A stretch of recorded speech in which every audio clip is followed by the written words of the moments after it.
I don't know about you guys, but I'm pretty excited for the future of PC gaming with a new category of devices becoming more prominent, the portable PC gaming device. And I've got one right here with me. This is the OnexPlayer. Obviously, Steam Deck is really driving the conversation right now, but it's got competitors, and chief among them is OnexPlayer. This is the 5700U edition, which comes built in with AMD chips, and I have had a really good time with this device, and I'm still waiting for my Steam Deck. I'll review that, but before then I figured why not take a look at some of the other devices out there. Competition is a very good thing. It means that companies have to top each other to attract customers, and that just means we're going to keep getting better products, and we're currently in the Gen 1 phase of these PC gaming portable devices, and I already feel like we're in a very solid place with Steam Deck and with OnexPlayer and other devices out there that are pushing for the normalization of these devices, and I can only hope that this endeavor succeeds because this is a category of PC gaming that I think has the potential to take off and be just a really nice convenience. Now, for those who don't know, the OnexPlayer began as a Kickstarter from back in early 2021 and was very successful. It garnered over $2 million in funds, and now the product is being sold commercially, and I was fortunate enough to receive a review unit, and here's everything you need to know. Once you get the device out of the box, I think one of the first things you'll notice is its weight. It is 1.8 pounds, which I will admit is a bit heavier than I'd like it to be.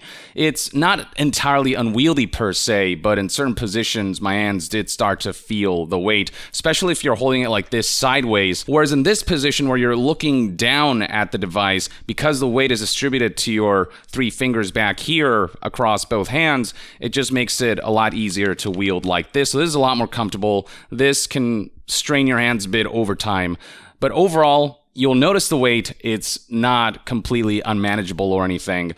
But if it were lighter, it would have been nice. And just to compare, the Nintendo Switch OLED edition is 0.7 pounds by comparison. And yeah, it feels significantly lighter in the hands versus when I picked this up where you can really feel the heft. You'll also notice that the device is significantly bigger than the Nintendo Switch. Putting them side by side, I mean, kind of lining them up like this, you can see just how much wider this device is, and thickness-wise, you will also notice a significant difference when I hold it up like this. The dimensions of the OnexPlayer, for those who are curious, across it's 11 1/4 inches, it is 5 7/8 inches tall, and then thickness-wise, at the thinnest point, it is 7/8 of an inch, but at the thickest point where the triggers are, we are looking at roughly 1 3/8 inches. So yes, compared to something like the Nintendo Switch, it is definitely a bigger, chunkier device, but it's portable enough. You can fit it in a backpack really easily. You can fit it in a bag, and I've had no problem just sort of carrying this around with me. And the device does feel dense and premium as well. As you hold it, the plastics feel solidly put into place.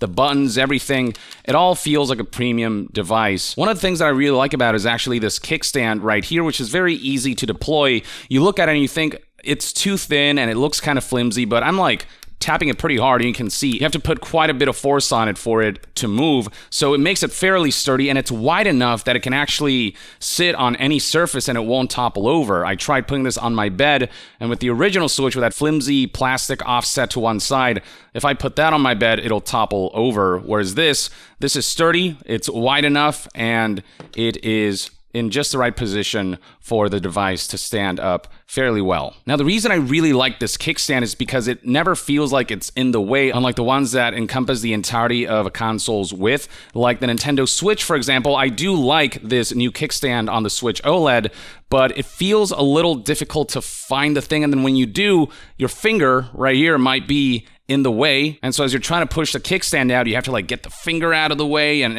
it's a bit of a more awkward deployment. But once it is deployed, it's nice, wide, and sturdy. It works really well, and it'll stand on any surface. But what I like about the OnexPlayers is that it's out of the finger's way because its width is wide enough to stand, but not so wide to encompass the entirety of the device's length. So you can like hold it like this, just boom, and set it down, and it works super well. It's one of the most sort of like seamless kickstands I've used. I really like this kickstand, with my only nitpick being that I do wish that it had more angles than this. It goes about this far and the device sits about yay in terms of angle, and I would have liked to see it go a little deeper, but overall this is good enough. And the kickstand being out of your hands way also means you can actually play with the kickstand still deployed, and that way when your hands get tired or the game starts playing a cutscene or something, you just want to set it down real quick, you can do so. Boom, set it down like that, and then you can pick it back up and you can play with the kickstand deployed and set it down anytime. Whereas like with a Nintendo Switch, because the kickstand encompasses the width of the whole device, you can't really play with it deployed, you know what I mean? You have to like kick it back in, play, and then like find it again, kick it back out, get your fingers out of the way, and then set it down. It just makes a difference in usability. It just encourages you to use it more. So I really, really love this kickstand. And given how heavy this device can be, it's nice to have this option here to just put it down for a second and watch something unfold that maybe doesn't require your immediate attention. The kickstand is also great if you want to enjoy media consumption and don't want to carry a separate kickstand-like device. You can just deploy this, set it down, watch a movie or something. And this also means that you can kind of use it as a portable PC. If you have like a Bluetooth keyboard, for example, there's one that I use that kind of folds into 3. It unfolds like that, and just like that, I can set this down and have a very comfortable PC-like kind of experience and type on this thing and use it as a Windows PC, because that's ultimately what this device is. It's not a console, it's just a computer with a form factor that resembles a portable device, a portable console like the Switch. And I do wish that the device had more prominent grips. You can see there's a small protrusion right here that does allow your fingers to find purchase like so, and so that gives you some friction to allow you to hold the device, but I would have liked to see this a bit more rounded, a bit kind of taller and thicker, so you can have like a more proper controller feeling kind of experience, but that would have increased the thickness of the device. This does keep it thinner while enabling you to have some kind of purchase on the device, so it's not the worst balance, but I do think the way Steam Deck implements their grips does look more comfortable, even though I haven't held one yet. But this is good enough. This does make a difference. This protrusion does help. Overall, it feels good to hold. As for the ports that you'll find around the device, at the top, you'll find a USB-A port alongside 2 USB-Cs. That way, if you're charging the device, you still have an extra USB-C freed up. Micro SD card slot, I got a 1 terabyte micro SD card inserted in there, and I've installed games on it, and they run and load just fine on it. I'm sure loading times are a little slower on the SD card, but nothing so substantial that it would make a huge difference. I install most of my games on that SD card and it serves me just fine. You've got a headphone jack up top here as well, or you can use a Bluetooth headset if you so desire. And then towards the bottom, you've got this accessories port where you can, for example, attach a OnexPlayer external keyboard and use it almost like a Surface Pro, but I didn't get the keyboard, so I don't know what that's like. I don't imagine there's a function that I'll use too often, but it's there just in case for those who want to attach accessories to it. And then if we go to the back of the device, you'll find 4 buttons here. You've got this mute button alongside a volume up and volume down button, which are really easily accessible with the index finger or the middle finger when you're holding the device like this. So as I'm holding it like that, I can like boom, hit mute right here, or boom, hit volume up, volume down. And then back here, you've got the power button, this circular button. You click on it and it has a nice click to it, turns on the device.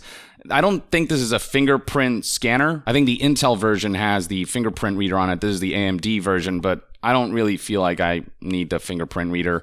The power button is positioned somewhat awkwardly. You do have to like reach over like this and find it to turn the device on, but you know, it is out of the way. It means you won't accidentally press it, so the placement is fine and it's relatively easily accessible once you get used to it. Now, how does a device feel as a controller? Well, you've got all of your standard buttons. You've got the analog sticks, face buttons, D-pad, shoulder buttons, and the trigger buttons alongside clickable analog sticks. And the analog sticks feel really good. They're nice and resistant. You can see right here, I can hit it decently hard and it'll still stay on, and that means you have a bit more control over how far you want to push the analog sticks. These feel really good. While they're not as full range as, say, an Xbox controller, they are better than the Joy-Cons, which have very short, much smaller range of movement, I'd say the OnexPlayer in terms of analog stick range of movement is smack in the middle between the Joy-Cons here and the full-range Xbox controller here. I found them to be very usable, and while not as accurate as a proper controller with full range of motion analog sticks,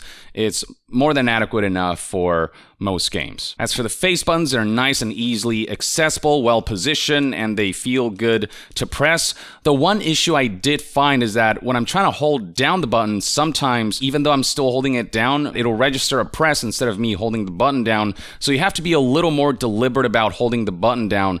So in Dark Souls Remastered, for example, I was playing that, and occasionally, as I'm trying to sprint by holding down the B button and then pushing the analog stick in a direction.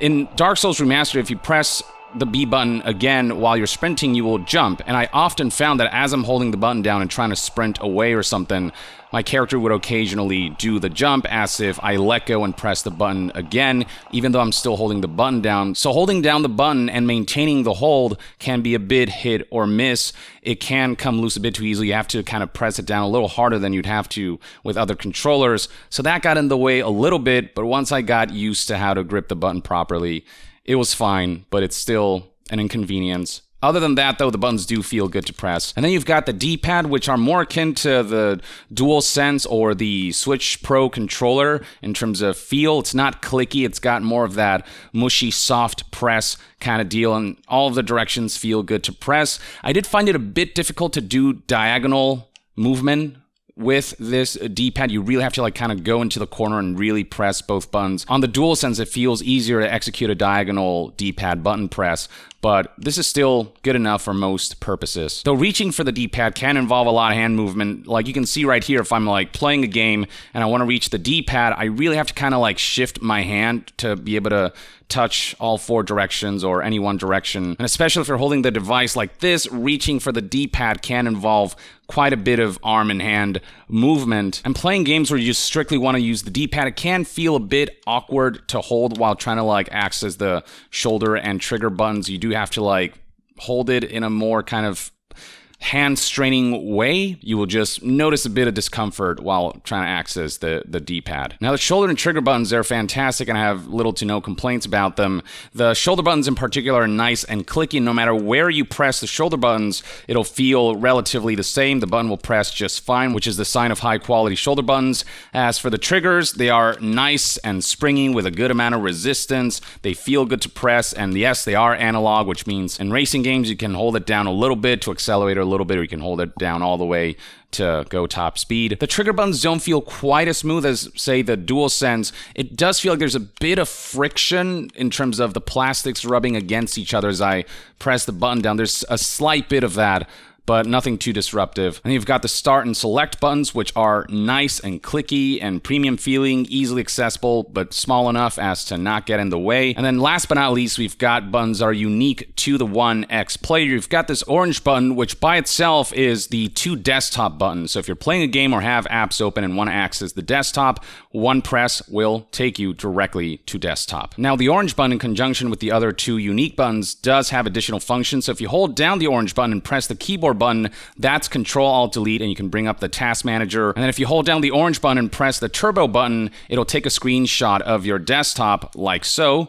You can see the screen flash there for a second. Last but not least, you can hold down the orange button, and then once you let go, it'll bring up the Xbox heads-up display. So the orange button also serves as something like a home button. As for what the keyboard button does, well, pretty self-explanatory. It, by clicking on it, brings up the keyboard. Now, this is an older on-screen keyboard. There is a newer one for the modern Windows that you can program this button to bring up instead of this older version. There was a community script that I was able to download called Replace OSK. I run that, hit yes, and then let the script play out. It's going to take a couple of seconds. So once that is done, the button will bring up this much better keyboard that's more akin to what you'd find on mobile devices, though this keyboard does not have all of the buttons, so perhaps some people will want to stick to the older one, but the fact that you have the choice is nice, and I can switch back and forth. If I run the script again, it'll actually revert back to the older keyboard, so it's up to you, really. Now, holding down the keyboard button you'll see light it up and it'll turn orange. What that means is that the device is now in mouse mode, which allows you to move the mouse cursor around with the analog stick. Use A to left click, use B to right click. The select button is escape and the start button is enter. And then if you hold it down again and the light turns off, that means we are in controller mode or X input mode, so you can play games like you would with a traditional controller setup. And of course, emulators will pick it up as well. And finally, this turbo button essentially kicks the device on overdrive and draws more watts out of the device's chips. What that means is compromised battery life, but maximum performance out of this device. You can see right here when I press it, it'll light up and it makes a significant difference. Certain games that will be 50 FPS when I have turbo off, turning it on will lead that frame rate shooting back up to 60 frames per second. In emulation, certain ROMs would, dip into like 55 frames occasionally. Hitting the turbo button and turning it on would lead that frame rate to stay at a locked 60 frames per second. So it depends on where you are in the circumstances that you're in. If you're outside and trying to conserve battery, maybe you want to turn turbo off and turn down the settings a bit to be able to play in non-turbo mode. But if you're plugged in, turn turbo on and enjoy the maximum performance of this device. Something else that the device has is rumble, though it's this kind of one node, very high frequency vibration that doesn't feel particularly good, and it does make a lot of noise. So for my part, I'm not one to use it very often, but for those who do enjoy rumble-like functionality, it's there. Now, inputs that the OnexPlayer doesn't have is a trackpad like the Steam Deck does, or gyroscopic controls. The absence of gyros I did find sorely lacking. There are certain games that support it, and I would have liked to do the whole, aim and shoot while moving my arms around kind of thing, which I personally have gotten used to and have found to be very accurate. Using the analog sticks to steer the camera around and then using the gyros to fine-tune my aiming.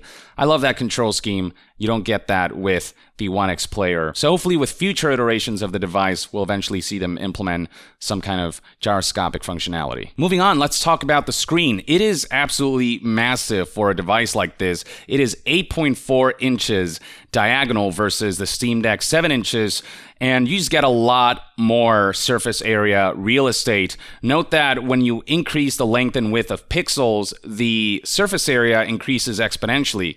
As an example, going from 1080p to 4K, it's twice the length and width of pixels, but 4 times the surface area. So that extra 1.4 inches really does make a lot of difference in terms of just how much more visibility and surface area you have. And it's a pretty good screen overall. It's not the best I've seen, but definitely more than functional for gaming. It is an IPS panel, not OLED, so you're not going to get those deep blacks that you're going to get with OLED devices like the Switch OLED.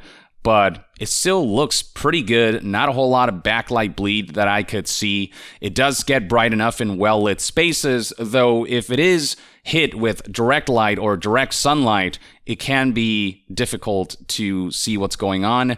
So the device does not get bright enough to play in direct sunlight, but it does get bright enough to be playable in most environments, most well-lit environments. But the device does not get dim enough, which I know is a weird complaint, but you can see right here, if I take the brightness slider and turn it all the way down, it's still it feels like it's at like 25% brightness compared to other devices whose brightness I've turned down to 0, but it's not the biggest deal in the world. You can essentially play this device at 0% brightness as long as you're not somewhere super well lit and conserve a decent amount of battery that way. But what I do love about this device is just the size of the screen, which allows you to see so much more for media consumption. It's great.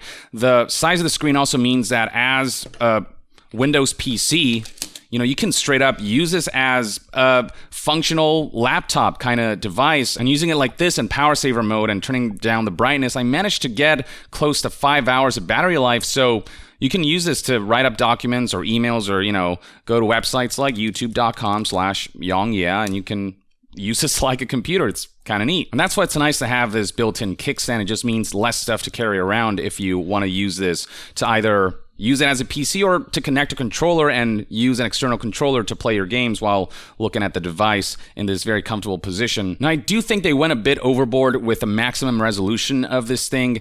It can go up to 2560 by 1600 resolution, 16 by 10 aspect ratio. It's just too much resolution for the screen size. I would have gone down to a maximum of 1920 by 1200. I just straight up decided to scale down the resolution of the display to 1600 by 1050. I felt like that was the maximum resolution I'd ever go to with any game, so I left it there. Now, the adjustable resolution does mean that, say you want to consume media that's high resolution, you can boost up the resolution to maximum 2560 by 1600 and play something that can support that resolution, and it just looks a lot sharper with more detail that's perceivable. So it's nice to at least have the option to scale things up or down. Same thing goes with gaming. With emulation, for example, I could boost a lot of games to 3 times their native resolution. On the Steam Deck, you're limited to that 800p resolution. With this, you can go up to however much a game's performance allows, and that just means a sharper image in a bigger canvas because it is an 8.4-inch screen device. So games like Hades, for example, I played smoothly at 60 frames per second at 1680 by 1050 resolution. Played beautifully, and it definitely looks a lot sharper than on the Switch. It's probably going to look sharper than on Steam Deck, and there's plenty of hardware power here to handle that resolution for Hades, which is not as graphically intensive. It's able to output that game with that sharp, high resolution and still run it fairly smoothly. Which finally brings me to the performance of this device. This thing can perform. Obviously, you're not going to get 3080 performance for the most modern games that are the most highly graphically intensive. You do have to scale it down to medium or low. But for some of the slightly older games, and especially the much older games, those tend to run fairly well at anywhere from 800p to 1050p. Now, for my performance tests, I did them in turbo mode because I wanted to gauge what this device's maximum potential was. And at turbo mode, Hades, again, 60 frames per second, max settings, 1680 by 1050 resolution, super smooth. Dark Souls Remastered, I played at 1680 by 1050 resolution, run smoothly, 60 frames per second consistently, all of the settings maxed. And this is one of those cases where if I didn't use turbo mode at that resolution and at those settings, I would see the frame rate occasionally dip to like 55 and 50. Mostly still played at 60, but with turbo mode on, I never saw the frame rate dip below 60 frames. Then we have Metal Gear Rising: Revengeance, 55 to 60 frames per second average at 1280 by 800 resolution, medium settings. The frame rate could dip quite a bit if you cut enemies up into too many pieces, but that aside, it was a very smooth and good-looking experience. And keep in mind that at medium settings on such a small screen, it still looks really good because you don't notice the downgrade in graphics because everything's just on a smaller scale. So at this screen size, the lower settings work just fine. Then we have Batman Arkham Origins, ran at a smooth 60 frames per second at a 1280 by 800 resolution. I did have to tweak the settings a bit. I had to set the FXAA to low and DirectX 11 enhancements I had to turn off completely. But once I did that, the game still looked really great and ran very smoothly, and I could max out the settings and still run the game at 40 frames per second average. So if you want to take the graphics up even further, you can do so and still have a very playable experience. Next up, we got The Witcher 3 Wild Hunt, which is a more graphically demanding game. At 1280 by 800 resolution, medium settings preset, I got an average of 40 frames per second, which makes this a far better looking version of the game than the Switch, and also runs noticeably more smoothly. 30 versus 40 frames per second, it does make a difference. Now, one thing that I did notice is that scaling down the resolution on this game, text would be very blurry, but all I had to do was go to the executable, bring up the properties, and check the disable full screen optimization option, and then that fixed everything. The text looked fine even at a lowered scaled down resolution. Next up, we got Metal Gear Solid 5 The Phantom Pain. I was really surprised by how well this game ran, but then again, this is one of the best optimized PC games. We are looking at 50 to 60 frames per second, usually hovering at like 55 frames per second at 1280 by 800 resolution at medium to high settings. Just an optimal experience. I would call this Metal Gear Solid 5 portable ops. Also very playable is Death Stranding, with frame rate sitting at an average of 35 to 45 frames per second at 1280 by 720 resolution. Very high settings with Fidelity FX on. Pretty damn good performance and optimization overall. Now, Outer Wilds ran worse than I expected given its graphics fidelity. It went anywhere from 30 to 50 frames per second depending on how busy what was going on screen was. Usually a 40 frames per second average at medium settings. Still very playable, but I would have liked to see better performance out of this game. Next up we got Tunic, which is an awesome game. 50 to 60 frames per second at 1680 by 1050, though it is possible to achieve locked 60 frames per second by turning the resolution down to 1280 by 800. At that resolution, you can max out all the settings and it'll run smoothly all the way through. Then we got Hellblade: Senua's Sacrifice, 30 to 50 frames per second, usually hovering at 35 to 40 frames per second average at 1280 by 800 resolution and medium settings. The frame rate fluctuated quite a bit, but the game was still very playable and looked great in this smaller screen. Moving on, Resident Evil 3 Remake, 40 frames per second average outdoors, 50 frames per second average indoors, 1280 by 800 resolution, medium to high settings, ran pretty well and looked damn good too.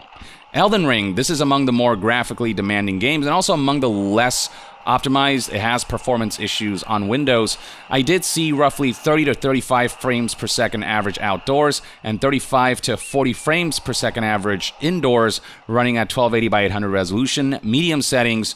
And yes, the same micro stutters and the slow down then speed up issues do persist still on this device as it's running on Windows 11. Then we have Cyberpunk 2077. I really wanted to push the graphical capabilities of this thing, and I was surprised by how well this device ran this title at 1600 by 900 resolution, and most of the heavy lifting is being done by the Fidelity FX balance mode that I set the game in, but at that resolution with low preset, the game was running at 30 to 40 frames per second average outdoors and 40 to 50 frames per second average indoors, or also in less graphically demanding areas. The frames per second can fluctuate quite a bit, but overall it's very, very playable, and it was impressive how playable this game was at such high resolution, and it goes to highlight just how effective AI upscaling can be. Last but not least, we got Marvel's Guardians of the Galaxy, which ran at 30 to 45 frames per second average at 1280 by 800 resolution at low settings, and while obviously it doesn't look as good as maxed out graphics, again, on a smaller screen, even low settings still look pretty good, especially when you consider the miraculous feat of running a game that modern with such high fidelity graphics on such a small device. As for emulation, this thing rips through emulation. I was running GameCube games on Dolphin at 3 times native resolution, games like Fire Emblem Path of Radiance, F-Zero GX, Metal Gear Solid Twin Snakes, Paper Mario Thousand Year Door, Pikmin, you name it, all those ran almost perfectly. Dolphin also ran Wii games incredibly well. Metroid Prime Trilogy, for example, running on the Prime Hack version of Dolphin, which takes the Wii controls and reconfigures them into modern FPS controls where the crosshair is kept in the center instead of it moving around the screen like it does on the Wii version. It just played like a dream and almost made it feel like a really great Switch port and the definitive way to play this game. Awesome experience. PlayStation 2 games ran immaculately as well. I tried Devil May Cry 3 and Silent Hill 2 on it. Both of them ran consistently perfectly at 60 frames per second, 3 times native resolution. Wii U games ran super well. I kept that at native resolution, but games like Zelda Twilight Princess HD, Zelda Wind Waker HD, Super Mario 3D World, Tokyo Mirage Sessions FE, Xenoblade Chronicles X, all ran near flawlessly, performed super well at the frame rate that they were intended. So be it locked 30 frames or locked 60 frames. The one that really surprised me though was Zelda Breath of the Wild, which performs even better than the official version of the game, with the frame rate being able to achieve averages of 40 to 45 frames per second on this device. And that increase in frames per second made this game feel significantly smoother than it does on a Nintendo Switch. I ran all these games on the Cemu emulator, and this is definitely among the most well-optimized emulators out there. As for Switch emulation, keep in mind that that's a work in progress. Yuzu still has a long way to go. So Zelda Breath of the Wild, for example, ran significantly worse on Yuzu than it did on Cemu. And it definitely did have more graphical issues and whatnot, but certain games run really well on Yuzu on this device. Games like Zelda Link's Awakening and the new Kirby game, Kirby and the Forgotten Land, all ran very smoothly and almost flawlessly at their intended frame rate. The one emulator that was hit or miss was Citra, the 3DS emulator, which actually works and is better optimized for Android than it is for PC. While games are still playable on this device, titles like Zelda Ocarina of Time 3D and Zelda Majora's Mask 3D were less prone to stutters and slowdowns on my smartphone, my Galaxy Fold 3, than on this device. That's not an issue of power for the device, it's an issue of the emulation and its compatibility and its optimization for Windows. But there are graphically less demanding games like Kirby Triple Deluxe and Mario & Luigi Superstar Saga that ran perfectly on this device. So yeah, as far as emulation goes, those are the ones that I tested. I did try PlayStation 3 and run Metal Gear Solid 4 on it, and while I could boot it up, it was running at like 10 to 20 frames per second. It was just not playable, so I gave up on that. But yeah, overall, this thing can run basically any emulator that is well optimized for Windows and whose ROMs are compatible with those emulators. This goes doubly true if you set the device in turbo mode. There were a few games which at 3 times native resolution, if the device wasn't in turbo mode, the frame rate might dip a little stutter here and there. In turbo mode, everything got smoothed out. But if you want to conserve battery, you can turn off turbo mode and then scale the resolution down to 2x native or 1x native, whatever works. But essentially, emulation-wise, everything runs great, and you can always tweak things to match the device's power and the emulators and ROM's respective compatibilities. Now, while the device is a great visual experience for PC games and emulators, when it comes to sound, the speakers, they're just okay. They don't get as loud as I'd like, but they're good enough for some laid-back casual gaming. But they can sound a bit teeny, like a lot of the lows are missing, a bit muffled. It's not the greatest speakers. They're loud enough that the fan noise never blots out the speakers. And I do appreciate that the speakers are front-facing, which means that when it comes to stereo audio, you can differentiate between left and right. I just wish they got a bit louder and had a bit more like bass to it. Speaking of fan noise, the fans on this device are definitely audible, but they don't get super loud. So right here I've got Metal Gear Solid 5, and you can hear the audio from the game. The fan noise is blaring, but it doesn't overtake the speakers. But when I turn off the audio and mute the audio, you can hear the whirl of the fans. For the most part, while they're audible, they kind of fade into the background after a bit because they don't get super loud and the pitch of the noise isn't too high and super annoying. All right, so let's exit the game by hitting the to desktop button, and then I can close the game out super easily. As for whether the device gets hot, it does a little bit towards the back here, or sort of towards the bottom. You can feel some of the heat. But you can see right here, dual fan intake. So it takes air in through the back and then out from the top. You can, if you put this towards your face, you can feel the air being expelled from there. The warmth can bleed a little bit towards the grips, and you can feel sort of towards this area down here it getting a little warm, but never uncomfortably so. The device never gets so hot as to be untenable, but obviously it's going to get a little warm given that it's straight up just a PC. Now, one of the biggest challenges that these portable gaming PCs need to overcome is battery life. For the OnexPlayer, we're looking at a 15,300 milliamp hour battery. In the best case scenario, Hades at the lowest brightness, turbo turned off, battery saver turned on at 1280 by 800 resolution, I got almost 3 hours, not quite. It was more 2 hours and 50 minutes. And then in the middle case scenario, I played Hades at roughly 50% brightness, turned turbo off, set Windows at balanced power configuration, ran the game at 1680 by 1050 resolution, and at those settings, at that configuration, I was looking at just shy of 2 hours of battery life.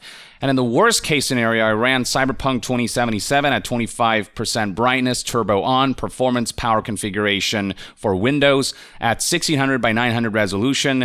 I only got an hour and 20 minutes of battery life. And if I would have turned the brightness all the way up, I probably would have gotten even less. Now, you can, of course, purchase a battery bank that allows you to extend that battery. The one that I got is this guy right here. It is the Basius 30,000 milliamp hour power bank, 65 watt fast charging USB-C battery pack. And you do want to get a battery bank that can output 65 watts. Otherwise, this device won't charge. I tried this other battery bank that I had lying around.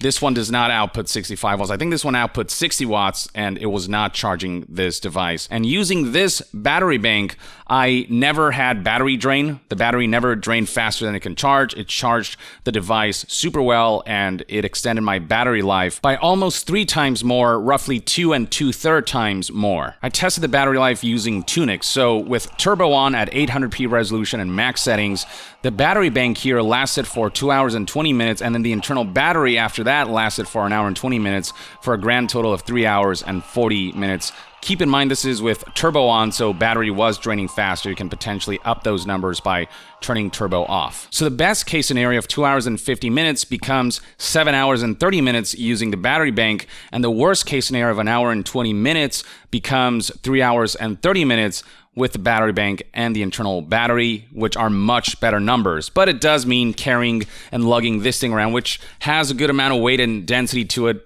But what I like to do is essentially take this, keep it in my jacket's pocket, take the USB cable out, plug it into my device, and then play it like that. I've had no issues doing it that way. But just keep in mind the inconvenience of having to carry a thick brick around to make the battery life of the OnexPlayer more reasonable.